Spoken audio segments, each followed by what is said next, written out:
এখানে আমার মনে হয় আমার এই পাকিস্তানের দালাল তারাই বলে যারা ভারতের দালালি করে, আবার ভারতের দালাল তারাই কমেন্ট করে যারা পাকিস্তানের অরিজিনাল দালাল। দেশ স্বাধীন হয়েছে, এদের ভিতরে পাকিস্তানের প্রতি পাকি প্রেম শেষ হয় নাই। নয়তো ভাই আপনি মানে কেন দালাল বলবেন? আপনি তো বাংলাদেশি, তো আপনি আমার ভারতের দালাল কেন বললেন? বুঝান, তার মানে আপনি পাকিস্তানের দালাল, পাকিস্তান প্রেমী হইতে পারে। যাই হোক, কমেন্ট এগুলো থাকে, ক্ষমতা এতটুকুই, এটা অ্যাপ্লাই করতে পারেন। যাই হোক, আমি কথা বলছি আজকে পাকিস্তানের দালালরা প্রেমীরা আবার খুশি হবে।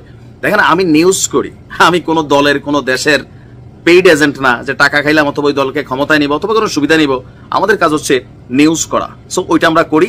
আপনার পক্ষে গেলে ভালো, আর না পক্ষে গেলে দালাল। যাই হোক, ভারত পাকিস্তানের মধ্যে অলরেডি আপনার যুদ্ধবিরতি হয়েছে, তাই না? কিন্তু যুদ্ধবিরতির পরেও বেশ কিছু ঘটনা ঘটছে যেগুলো নিয়ে আবার উত্তেজনা কিছুটা সৃষ্টি হচ্ছে। গতরাতে আপনার জম্মু কাশ্মীরের বিভিন্ন জায়গায় আপনার কিছু বিস্ফোরণের শব্দ শুনেছে। রয়টার্স, এএফপি তারা এগুলাকে নিশ্চিত করেছে। তো এটার পরেও কিন্তু পাকিস্তান থেকে কোন রকম স্বীকারোক্তি ওইভাবে দেওয়া হয়নি, বাট ভারতের দাবি ছিল এটা পাকিস্তান থেকে করা হয়েছে। এরপরে আজকে আবার ভারত পাকিস্তানের সীমান্তবর্তী একটা এলাকার নাম হচ্ছে রাজস্থান, প্রায় সম্ভবত 1100 কিলোমিটার একটা বিশাল বর্ডার। তো সেই রাজস্থানের বারমারের আকাশে, মানে ভারতের আকাশে আজকে রাতে ড্রোন দেখা গেছে, যুদ্ধ করার জন্য যে সকল ড্রোন আসে। তারপরে সেখানে ব্ল্যাক আউট শুরু করে দিয়েছে স্থানীয় প্রশাসন। ব্ল্যাক আউট তো বোঝেন, যখন ড্রোন ক্ষেপণ করা হয়, নিক্ষেপ করা হয়, এগুলো নির্দিষ্ট টার্গেটে হিট করার জন্য আসে। তো আলোকিত শহর চট করে পুরো পাওয়ার শাটডাউন করে দেওয়া হয়, পুরো শহরটা অন্ধকার হয়ে যায়, যেন যেই লক্ষ্যবস্তুটা টার্গেট থাকে ওই লক্ষ্যবস্তুটাতে নিশ্চিতভাবে আঘাত করতে না পারে। ভারত এবং পাকিস্তানের যুদ্ধবিরতির একদিন পরই দেশটির আকাশে, মানে ভারতের আকাশে আবারও ড্রোনের দেখা মিলেছে। তবে এই ড্রোন কোথা থেকে এসেছে সেটা নিশ্চিত নয়।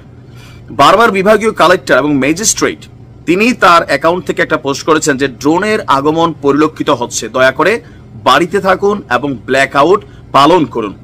এর আগে রাজস্থানের জয়সালমারে পূর্ব সতর্কতার অংশ হিসাবে কিন্তু অলরেডি ব্ল্যাক আউট পালন করা হয়েছিল। জয়সালমারে ব্ল্যাক আউট শুরু হয়েছিল সন্ধ্যা 7:30টায়, অপরদিকে বারমারে ব্ল্যাক আউট শুরু হয় রাত 8টা থেকে।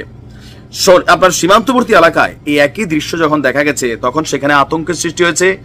স্বাভাবিক পরিস্থিতি অনেকটা এখনো স্বাভাবিক হয়নি, মানুষ খুব বেশি বাইরেও যায়নি। ভারতের সেনাবাহিনী সতর্কবার্তা দিয়েছে আবারও পাকিস্তানকে, যে পাকিস্তান যদি যুদ্ধবিরতি লঙ্ঘন করে তাহলে সেনাপ্রধান স্থানীয় কমান্ডারদের যথাযথ ব্যবস্থা নেওয়ার অনুমতি দিয়েছেন।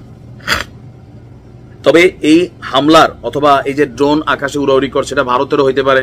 তবে ভারতের সেনাবাহিনী কিন্তু এটা বলছে যে যেহেতু নিশ্চিত না যে এই ড্রোনটা কিসের আকাশে উঠছে, তো এটা কেন ধ্বংস করা হলো না, ধ্বংস করলে তো বোঝা যায় তো এটা কোন দেশের তৈরি, এটা কি ভারতের নিজের নাকি পাকিস্তানের, নাকি নিজেরাই আবার এরকম আকাশে ড্রোন টোন উড়াইয়া আবার পাকিস্তানের সাথে একটু লাগালাগির পরিকল্পনা করতেছে। মানে কিছু তো একটা ঘটছে, তাই না?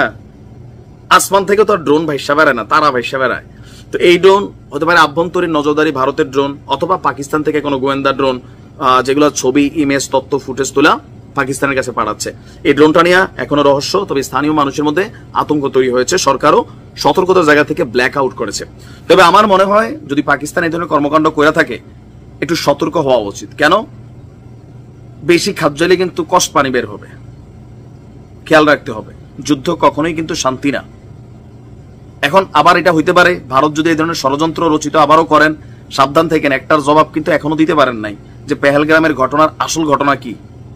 আবার এগুলা দিয়ে যদি পাকিস্তানে কোন রকম অভিযান চালানো হয়, তাহলে বুঝতে হবে যে ভারত ইচ্ছা করে পায়ে পা দিয়া ঝগড়া করতেছে। আকাশে ড্রোন উঠছে ভাই, নিরাপত্তা সিস্টেম আছে, আকাশ প্রতিরক্ষা সিস্টেম আছে, উড়াই দেন, উড়াইয়া শিওর হন কোন দেশের ড্রোন, আপনাদের নাকি তাদের, তারপরে বিবৃতি দেন। একটু ধোঁয়াশা থেকে যাচ্ছে না। ভালো থাকুন, আসসালাম আলাইকুম।